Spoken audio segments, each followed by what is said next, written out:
Hello everyone, কেমন আছো তোমরা সবাই? আশা করি তোমরা সকলেই ভালো আছো।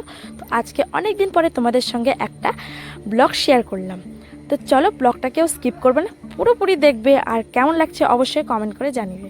কেউ কিন্তু স্কিপ করবে না, আশা করি ভালো লাগবে।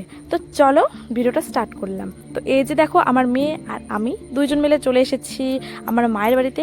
আমার মায়েরটা আশেপাশে দেখলে বুঝতে পারবে, পুরোটা গ্রাম শুধু চারিদিকে সবুজে ভরা। আর আজকে হয়েছে তার মধ্যে বৃষ্টি, তো গ্রামটা আরোই সুন্দর লাগছিল। এখনও বৃষ্টি পড়ছিল। তো তারপরে মাকে বললাম কি, তো মা অনেকদিন তো পিঠে খাওয়া হয়নি, তো এরকম আবহাওয়ার জন্য একটু গরম গরম পিঠে ভেজে দাও। তো এই যে দেখো, আমার মা গরম গরম পিঠে ভেজে দিয়েছে। আমার মেয়ে আর আমি অনেক অনেক অনেক মজা করে খেলাম। আর আমার মেয়ের এটা ফার্স্ট টাইম যে ও পিঠে খেলো, ওও খুব মজা পেয়েছে। তো পিঠেটা হয়েছিল দারুণ। তো চল, তারপরে দেখো আমার মা বলল কি, তো চল আজকে এত সুন্দর আবহাওয়া, কোনো গরম নেই, তার মধ্যে হয়েছে বৃষ্টি, তো চল একটা হাঁস কাটি। সেই জন্য আমিও মাকে বললাম যে ঠিক আছে কাটো। তারপরে তোমার দাদা ভাইকেও ফোন করলাম যে তুমি চলে এসো এখানে। তো তোমার দাদা ভাইও চলে এসেছিলো, তোমাদের দাদা ভাই ক্লিপটা নিতে পারিনি, তার জন্য সরি। তো এই যে দেখো, আমার মা মাংসটা পুরো পরিষ্কার করে কেটে নিয়েছে, একদম ধুয়ে পুরো ফ্রেশ একদম চকচক করে নিয়েছে।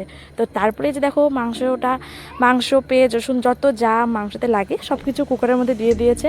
এখন কুকারের ঢাকনটা বন্ধ করে দিয়ে সিটি দেবে।